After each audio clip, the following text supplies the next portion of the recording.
On est au Centre d'excellence Sport Rousseau à Boisbriand pour s'entretenir avec le thérapeute du sport de l'Armada, Francis Denis. Salut Francis. Salut, ça va bien? Ça va bien toi? Ça va très bien.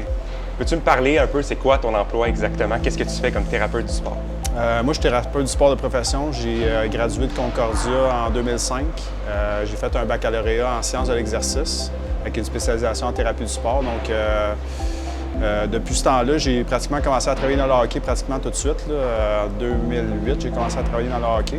Ça ressemble à quoi une journée pour toi? Aujourd'hui, en ce moment, tu es à l'Arena. Ouais. Tu fais quoi de ta journée? Ce matin, j'étais arrivé un peu avant que les joueurs arrivent vers 10 h. J'avais un peu de travail administratif à faire. Ensuite, les joueurs commencent à arriver. Évidemment, j'ai les blessés qu'on doit voir, traiter, faire les programmes de réadaptation avec eux. Donc, traitement manuel. Ensuite, souvent, il y a des exercices associés à leur réadaptation. Ensuite, j'ai les joueurs qui sont sur la glace aussi, souvent qui ont besoin aussi d'attention aussi, soit préparation avant d'embarquer sur la glace, taping, exercice, ou des fois même traitement. Même s'ils ne sont pas blessés, souvent les joueurs ont besoin aussi de certains besoins au niveau thérapie.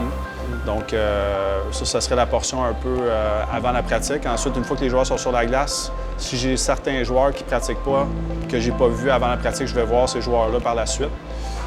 Puis après la pratique, j'ai peut-être d'autres joueurs à voir au niveau traitement ou sinon, on peut faire aussi, souvent je fais des sessions d'exercice aussi, de conditioning si on veut, là, beaucoup d'exercices au niveau du corps si on veut, là, corps fessier. Ça, c'est des séances qui sont un peu optionnelles, mais ça peut arriver à l'occasion pendant la semaine qu'on va faire ça. Pourquoi tu as décidé ce métier-là en particulier? Écoute, j'ai tout le temps été un passionné de sport. Ça m'a pris un petit peu de temps, je te dirais, pour me trouver puis trouver un peu ce que je voulais faire là, dans la vie. Mais le sport, ça a tout le temps été la chose qui m'attirait le plus. Je voulais vraiment travailler dans un milieu sportif. Puis combiner le milieu sportif avec le milieu médical, c'était vraiment quelque chose qui m'intéressait beaucoup. Fait que c'était vraiment le meilleur fit pour moi là, à ce niveau-là.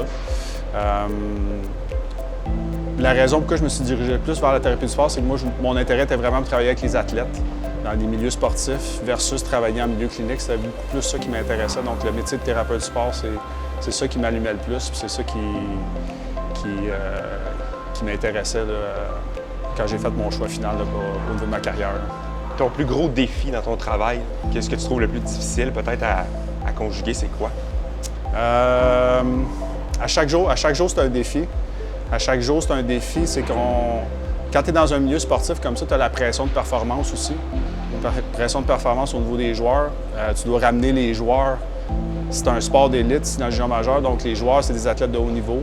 Quand ils se blessent, bien, l'organisation s'attend à ce que les joueurs reviennent le plus possible au niveau qui était avant sa blessure. Donc, tu as une pression de ramener les joueurs, le plus rapidement possible, d'une façon sécuritaire, mais aussi à un niveau de performance qui est très élevé. Donc, la pression est un petit peu différente que si tu travailles avec monsieur, madame, tout le monde, que tu traites une blessure, puis tout ce que la personne s'attend, c'est retourner à des occupations au jour le jour. Donc, la pression de travailler avec un milieu athlétique de haute performance amène une pression supplémentaire, comme je le disais, là, à ce niveau-là, au niveau du niveau de jeu de l'athlète. L'athlète aussi s'attend à atteindre le même niveau de jeu qu'avant sa blessure, évidemment.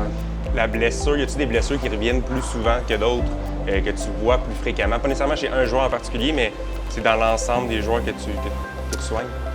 C'est sûr que, tu sais, au hockey, c'est sûr qu'avec le temps, ça fait 15 ans là, que je suis dans le hockey. C'est sûr que tu as les blessures qui reviennent. Tu as certaines blessures qui vont revenir plus régulièrement que d'autres. C'est sûr qu'il y a des blessures aux épaules, qu'on parle de déchirure de labrum au niveau de l'épaule ou des entorses acromioclaviculaires. C'est des blessures qui sont très fréquentes au niveau du hockey. Ensuite de ça, je te dirais que la majorité des cas qu'on va voir, là, on voit beaucoup de cas au niveau des hanches, bas de dos, bassin, des dysfonctions au niveau du bas de dos, du bassin qui occasionnent souvent des problèmes au niveau des hanches, des adducteurs. Donc, c'est beaucoup de cas à ce niveau-là qu'on va voir à chaque jour. Sinon, comme j'ai dit, des blessures à l'épaule. Sinon, tu vas avoir des blessures aux chevilles aussi. Tu vas avoir des entorses hautes de la cheville, ankle sprain, qu'ils appellent en anglais. Blessures aux genoux.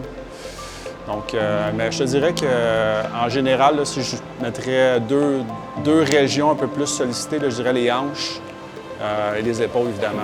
C'est les deux régions les plus sollicitées au niveau des blessures. Hey, merci Francis de nous avoir parlé, c'est bien apprécié. Ça me fait plaisir.